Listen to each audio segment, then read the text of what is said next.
The Leadership in Law podcast is powered by Law Marketing Zone. Transform your firm's digital presence with expert marketing solutions tailored exclusively for attorneys at lawmarketingzone.com. Welcome to the Leadership in Law podcast with host Marilyn Jenkins. Cut through the noise, get actionable insights and inspiring stories delivered straight to your ears. Your ultimate podcast for navigating the ever-changing world of law firm ownership. In each episode, we dive deep into the critical topics that matter most to you, from unlocking explosive growth to building a thriving team. We connect you with successful firm leaders and industry experts who share their proven strategies and hard-won wisdom. So, whether you're a seasoned leader or just starting your journey as a law firm owner, the Leadership in Law podcast is here to equip you with the knowledge and tools you need to build a successful and fulfilling legal practice.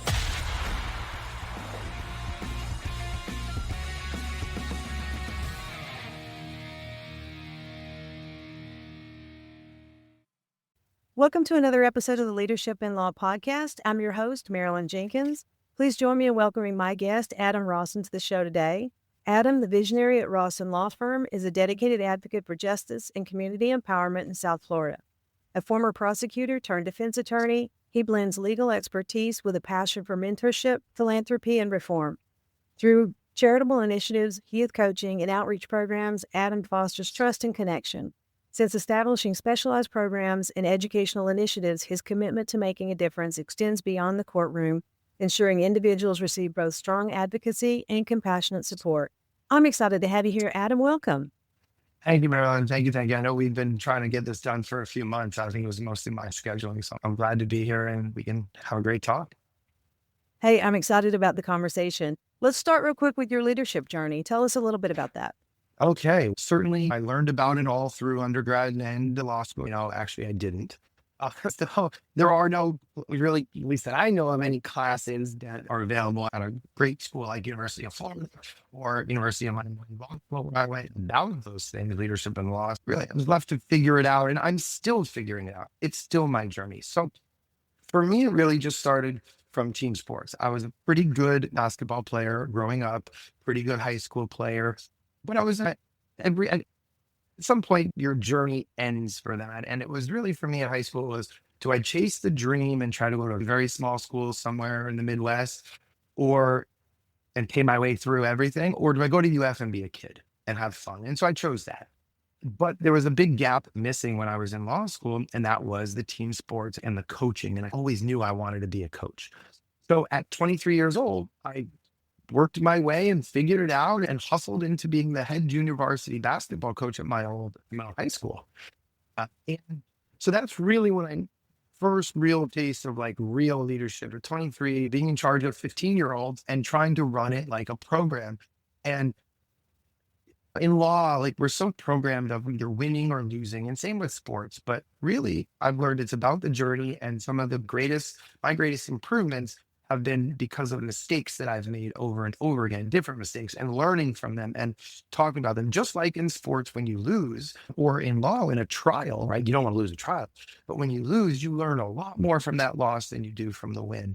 And so it's been a continual journey. I coached high school basketball for 10 years. I don't coach high school anymore because I'm so busy, but I still coach in the Maccabi games, which is like the Jewish Olympics. And I do that every year. And it requires much less time investment for me, but it's still so fun. And just on this law firm journey of mine as well, being in masterminds and coaching groups, I've invested multiple six figures over the years to really get these advanced degrees and these continual degrees, leadership, learning, all the different things, marketing, management, just everything, and trying to be a better person and better leader and enjoy the journey while I'm doing it. I love that. Yeah, sports will certainly do a lot for you when it comes to leadership there and coaching. That's incredible.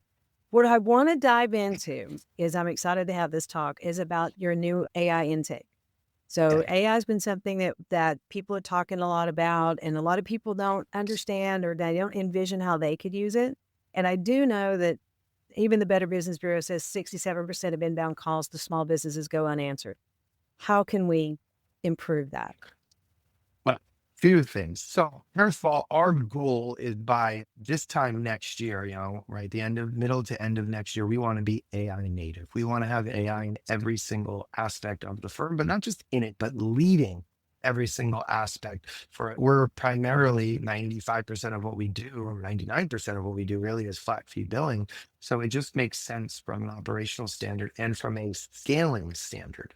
And it actually makes sense from a customer service and client happiness standard, but most lawyers don't think in that way. They think AI is, again, anything when done right. We can go back a little bit, but one of the big, we're doing a few different AI initiatives, but right now the big AI initiative is voice AI. And it's funny. I go to these big conferences with 8-figure B2C law firms, and we're multi-7 figures trying to get to 8 figures right now in exclusively criminal defense. The people that aren't at that level look at sales as a bad thing. They put as little money and as little training and as little time behind the sales. And then you get to a little bit of a higher kind of understanding and you say, marketing is very important, and you start putting money into marketing. But then it's very easy to go, it's not working, or we're getting lower quality leads that aren't signing up without examining the counterpart, the pilot to it, which is intake and sales. But lawyers, some of these words are bad words to them, but they're not bad words. They're not supposed to be. But a lot of times people don't realize they don't have a marketing problem, they have a sales problem. And nobody taught me this except these groups and things that I've had to learn over the years. So we put so much time and effort into our sales, and I'm part of an exclusive invitation group of 10 of the biggest criminal defense law firms across the country. And we brought in a sales guru a few months ago. And the funny thing is I looked and I said, maybe revenue-wise, I was maybe like 7th out of 10. Everybody bigger than me had a non-attorney sales team. Everybody smaller than me had attorney-led sales, including myself. So we've made that move and that switch, and we think it's about a 6-month process. We're 3 months into the 6-month process. And then we're also combining that with AI. So before I jumped in, I wanted to give some people some of the background of what we're doing and how we're doing this. And a lot of us have answering services. We have a pretty good amount of volume. We mix volume with high earned fees for my firm. And in my firm, we get calls all middle of the night. I don't require my lawyers to sleep with their phone on loud. Really good for our lawyers, for their mental health and ability to defend people. We have answering services, but it's not even easy as personal injury where I would just sign the contract. The contracts are the same. We have to do real sales, real bonding with clients. And answering service, just none of them can do that. And whether it's 2 a.m. or whether it's overflow. And they're getting more expensive and the quality's getting worse and worse, especially since COVID. It is.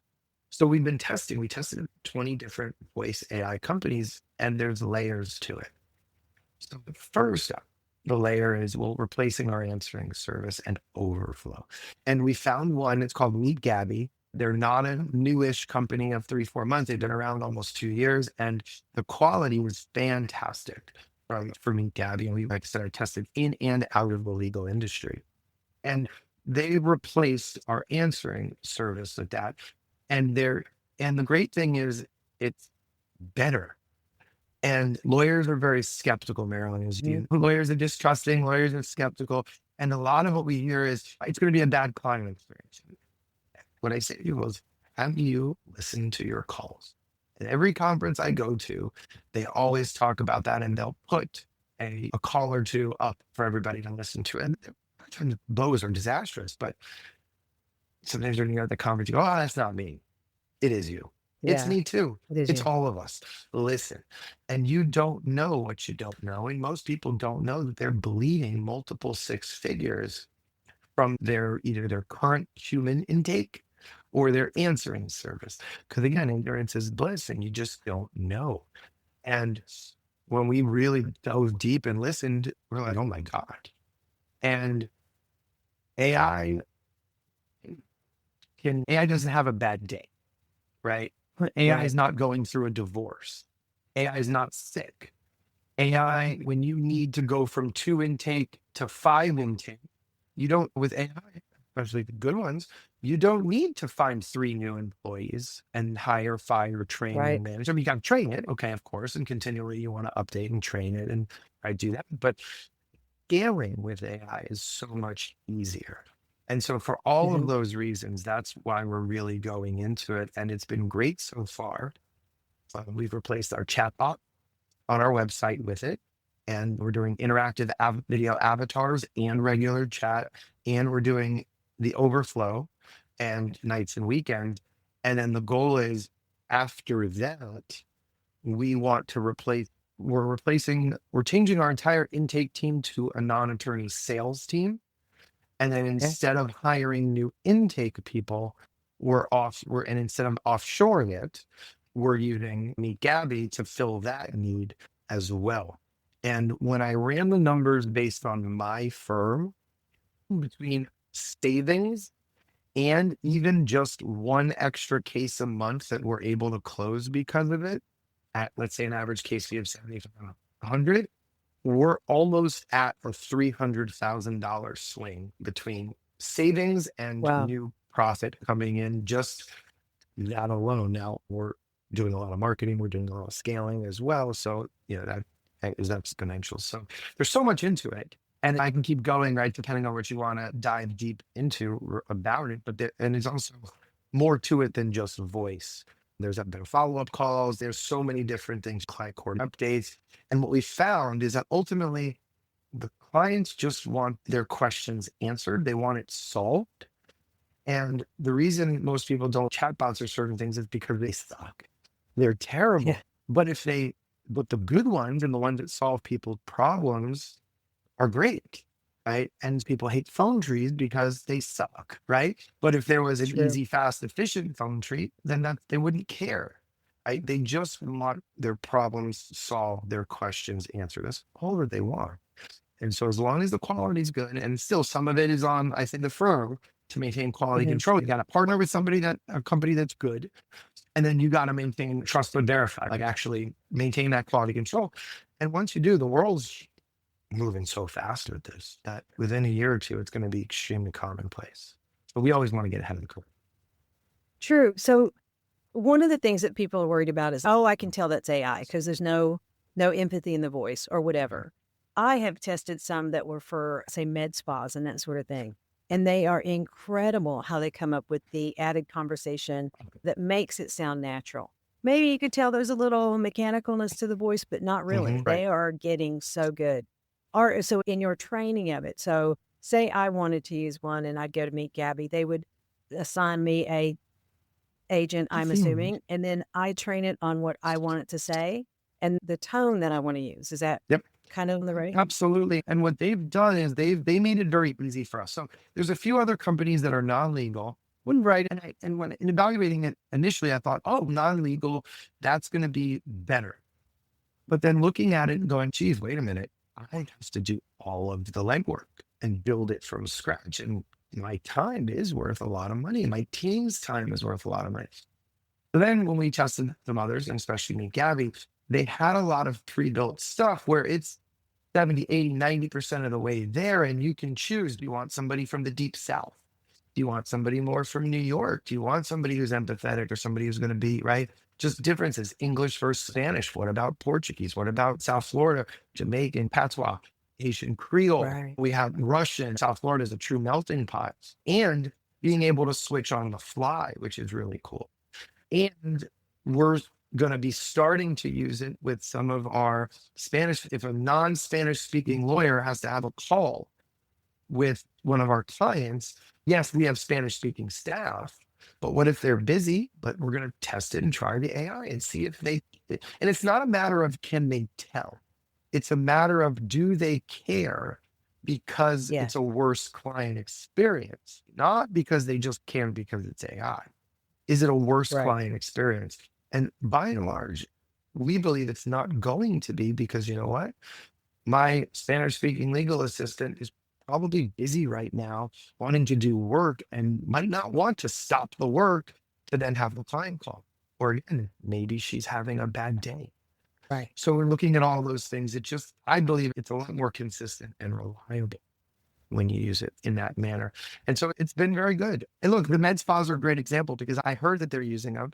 And again, that empathy and that high level of customer service is really good. Very touchy, everything. Yeah, they were so good about asking questions. Good job, being very congratulatory. I'm glad this will be worth great. And it was so good at booking an appointment, encouraging, and then the follow-up call to confirm and make the appointment reminders is the word I'm looking for.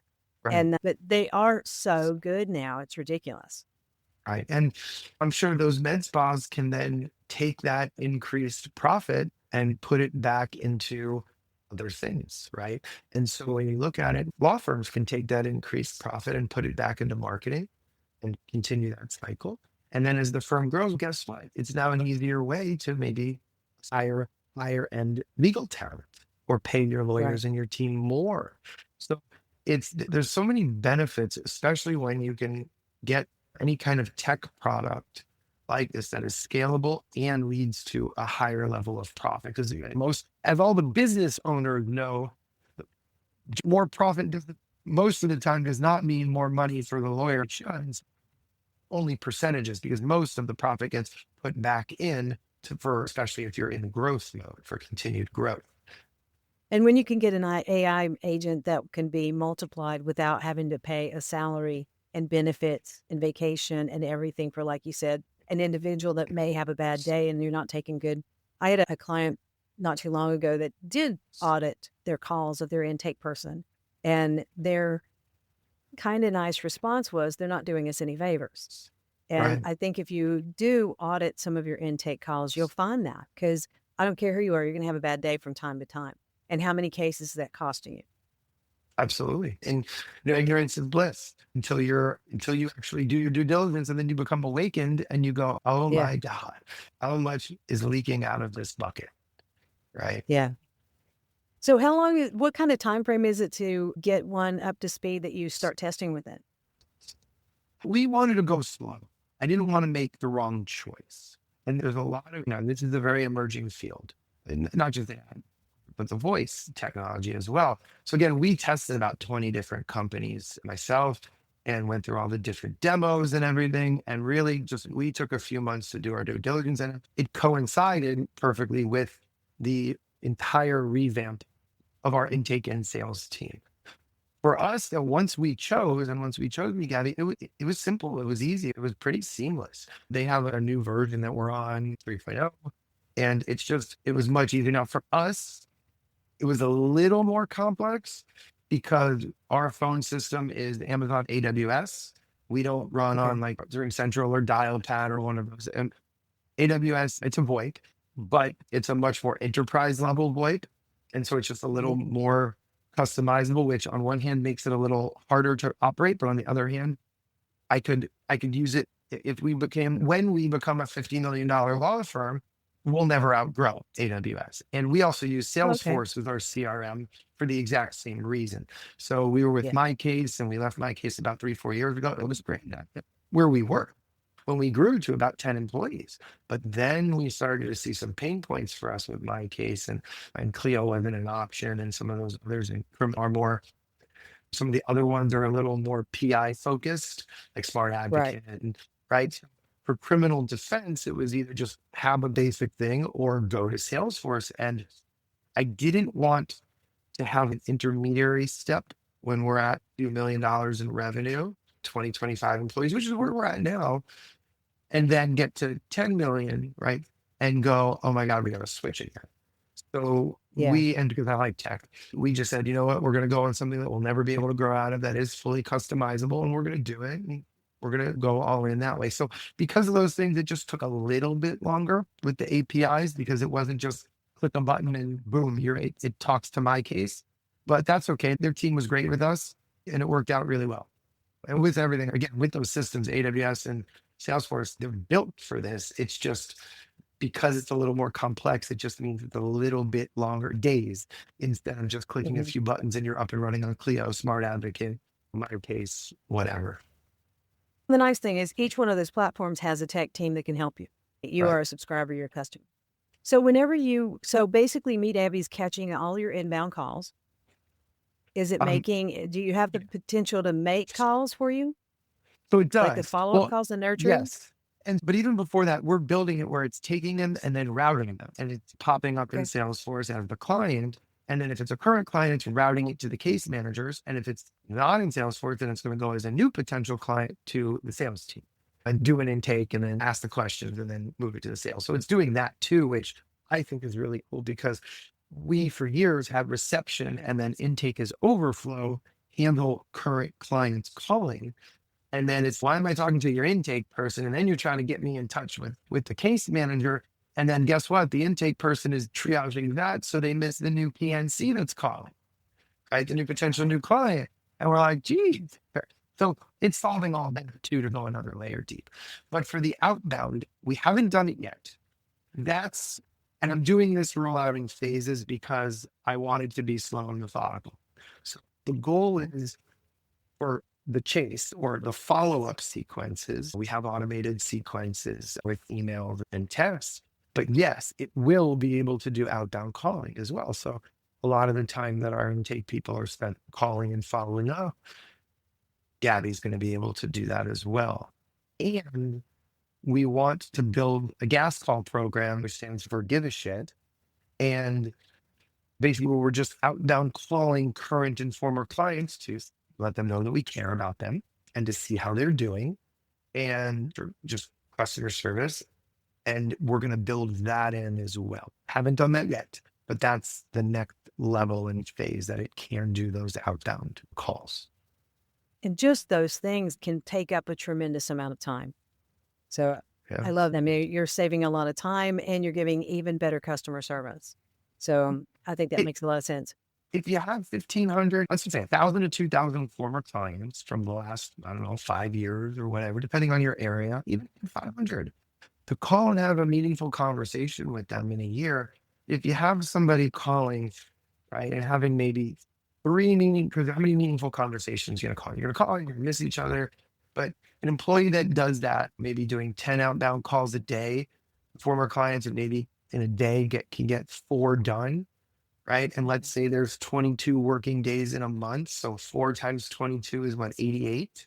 And then 12 months. So it's just 100. That's 1,200 a year. And let's just say we round it up. 1,000 and 1,200 a year. That could be everybody. That could be nowhere near your list. And you're paying a human being to do that.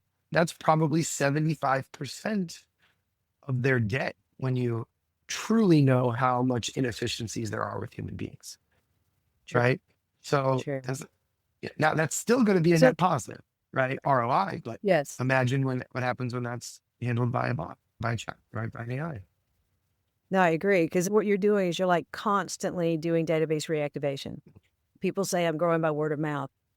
Only if somebody else's mouths move, right? And they're recommending you. But what if you had someone inside your agent to start making those calls, touch base? So you have, like you said, have that meaningful conversation. You never know. There's so much money in your database. People that have already used you are more likely to use you again. Absolutely. Yeah. For the firms that, like us for years, that send out email newsletters and print newsletters. I'm still a member of Great Legal Marketing. Ben Glass, one of my very first mentors, and he was so big from the Dan Kennedy world of mailed monthly newsletters, old school, because it still works. And we do that. And we do emailed weekly newsletters. And that's better than nothing. And most people do nothing. That's a B. That's a B. But then having a gas call program, right, is an A. And really going through that. And there's so much money in your list that we're missing out on because everybody listening to this at some point in their life has had something handled for them by a service-based professional, a doctor, a lawyer, an accountant, or something else who did a good job, who then they cannot remember their name. And if they can't remember their name, they can't refer. And they're not going to go out of their way to refer or become an evangelist for the person. And that's the business owner's job, to continue to nurture that list, because you know what? And how crazy is it? In criminal defense, we can save people's lives, change people's lives. And then you're saying 4 years from now, they don't remember who it was. But yeah, and that's why we got to keep That's touching true. them. We got to stay in touch all the time. And Yeah. social media is a component, of course, as well with that. Yeah. Yeah. If someone has a need and they've used a divorce attorney in the past and somebody wants a divorce attorney, they're not, if it's been 4, 5, 10 years, they're not going to remember, not on the top of their head to refer them. So I like the idea of use that technology to keep in touch with your list and even calls to action. How can you help? Is there any issues you need help with? Yeah, those kinds of things. I love that. So what would be your advice for a starting point for anyone that's out there thinking about bringing an AI agent in for either catching their calls, their gas program, any of that? What would you say is the first step?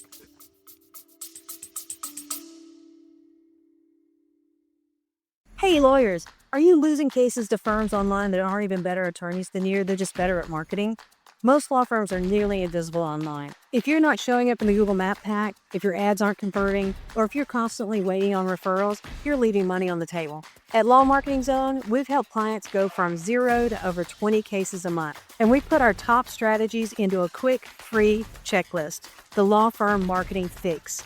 10 ways to stop losing clients online. Download it right now for free. You'll discover the biggest mistakes most firms are making and how to fix them fast. Then, if you're ready, book a free strategy call and we'll walk through the gaps in your current marketing. Don't wait for referrals. Start attracting your ideal clients today. Click to get the checklist now.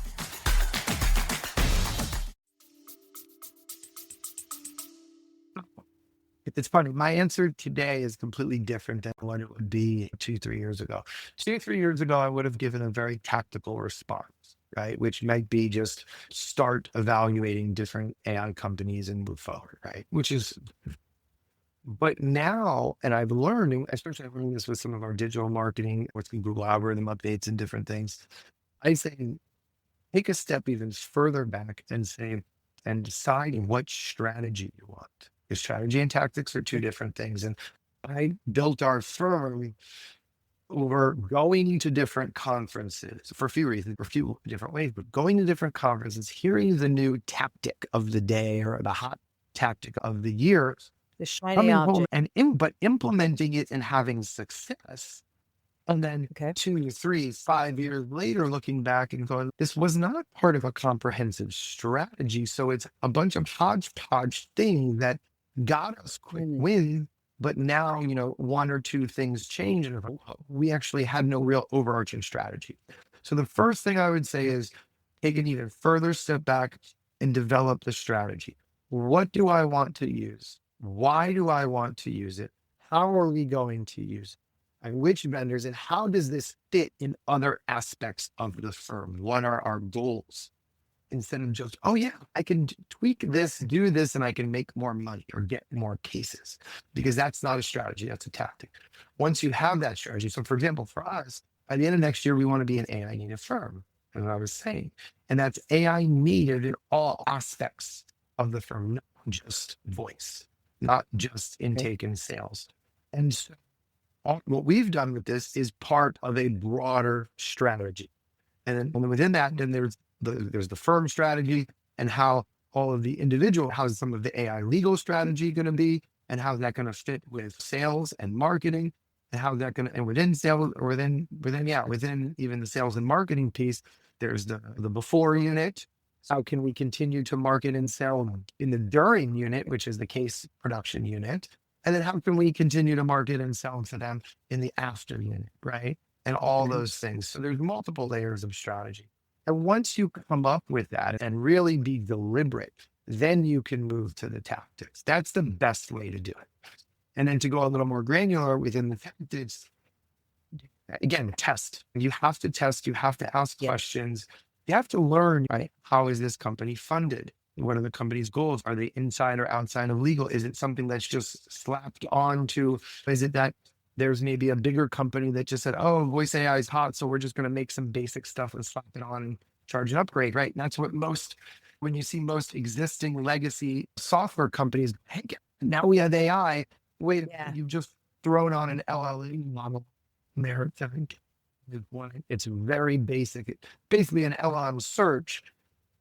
And you're going to try and significantly upcharge and call it AI. It is AI, but it's not really native built. And but you don't know what you don't know. So try to do some research, learn about it, figure it out, and test, trust and verify. You have to test, but also have an open mind. So many lawyers don't. They try to over lawyer everything. And I feel like lawyers will over lawyer the new, but they won't over lawyer their existing. So when they're looking for something new like AI, they're gonna think about the 2% of cases, right, where it's gonna be nearly impossible or extremely difficult for an AI to handle it. But then they're not considering that same 2%, and this is also just general system building in the firm, right? That it's the 80-20 rule, right? You really want to capture that 80% in your systems. And if you're not trying to be so micro granular for that 2%, you're never going to get your systems built. It's the exact same thing with testing this. But then for those lawyers, it's very easy to ignore that 2% that your current intake team is screwing up. Right. But of course, you can think about all the ways the AI will screw up. So again, don't over lawyer it. Go on an 80-20 principle and then iterate as you go. We didn't just open the floodgates with it. We have a plan, a 3-part plan. And right now we're pretty much done with part 1. We're in the middle of part 2. And I'll tell you when we're all done with the outbound and all that stuff, but we're not there yet. But I didn't just go in and say, boom, day 1, all 3 parts are happening, because then a lot more things will break. Yes. I like that. I love going in with a strategy, because there's so many places, if you look at your business, there's so many places that can be improved as it is. What if you can save money and improve and grow profits at the same time? That's really bottom line. You help people because that's your business. You increase profits and you improve the bottom line. Love that. Let's say, and I know the old school Better Call Sauls of the world are in criminal defense, the true cowboys or amazing lawyers, but who don't really care about business, they're not listening to this podcast. But if they were, and they said, Adam, I don't want to scale, I don't want to grow, and say, that's totally fine. That's your journey and your decisions. But do you want to at least explore a better client service? And the answer in that, I would surely hope it would be yes. And then there's tons of tech, including AI, where you can still use, not with the design to really scale and 10x your firm, but just to give better client service, right? Even if that's all you want. Yeah. Even if I just want a lifestyle practice and I'm happy with that, but doing better can still, in that point, you're improving customer service. You're going to improve profits because you're going to get more referrals and you're going to get more cases that way. And you're going to do better. And even the people who still think I'm in servitude to my client, above all, look at it this way. You're going to be in better servitude to your client above all, just by implementing a few little new tech things, even for the people who don't even care about more profits, right? Because I know there's a few old school people out there. Yeah. It's going to be better for the client. Anyway, it will. Sounds like a no-brainer, at least to start a strategy, looking at it. The AI is advancing so quickly and the voice has gotten so good so quickly. I agree. It's definitely worth a consideration, and look at the strategy and do some research. See if you can benefit your firm. Fantastic. Yeah. This has been absolutely great. I love the process. I love how deliberate you've been and how the wins you're seeing from it. I know my listeners may want to connect with you and ask you a few more questions. Where would be the best place to do that? Yeah, sure. So the best place is LinkedIn. It's so funny. 2 years ago, I didn't really care about LinkedIn, and people are annoying me there. And so now LinkedIn's kind of I'd say, in the middle of a major renaissance. And so I'm active on LinkedIn. I'm getting my followers and connections. I'm posting a lot more. We're on the firm we're on Instagram, obviously our website, on YouTube. We have a very big presence on YouTube for educational based videos and fun videos. But really, if you want to connect directly with me, less than just about seeing what me and the firm are up to, then LinkedIn is the place to go. Just Adam Rossen on LinkedIn. I'm there. And I'll make sure that we have a link to that. Yeah. Okay, awesome. I've got your LinkedIn link that's going to be in the show notes, as well as your website and your Instagram and your X account, so people can reach you. Yeah, perfect. Thank you. Look, I've been so fortunate to have so many mentors especially the last 10 years of my 20 years in law.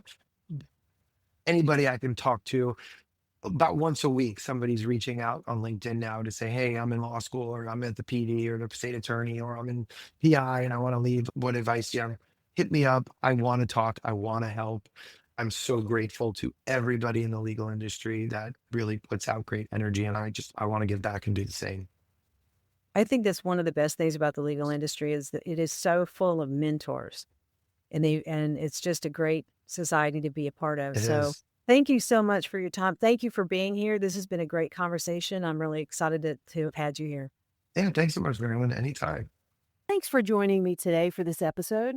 As we wrap up, I'd love for you to do two things. First, subscribe to this podcast so you don't miss an episode. And if you find value here, I'd love it if you would rate it and review it. That really does make a difference in helping other people to discover this podcast. Second, you can connect with me on LinkedIn to keep up with what I'm currently learning and thinking about. And if you're ready to take the next step with a digital strategist to help you grow your law firm, I'd be honored to help you. Just go to lawmarketingzone.com to book a call with me. Stay tuned for our next episode next week. Until then, as always, thanks for listening to Leadership in Law Podcast, and be sure to subscribe wherever you listen to podcasts so you don't miss the next episode. Thanks for joining us on another episode of the Leadership in Law Podcast. Remember, you're not alone on this journey. There's a whole community of law firm owners out there facing similar challenges and striving for the same success. Head over to our website at lawmarketingzone.com. From there, connect with other listeners, access valuable resources, and stay up to date on the latest episodes. Don't forget to subscribe and leave us a review on your favorite podcast platform. Until next time, keep leading with vision and keep growing your firm.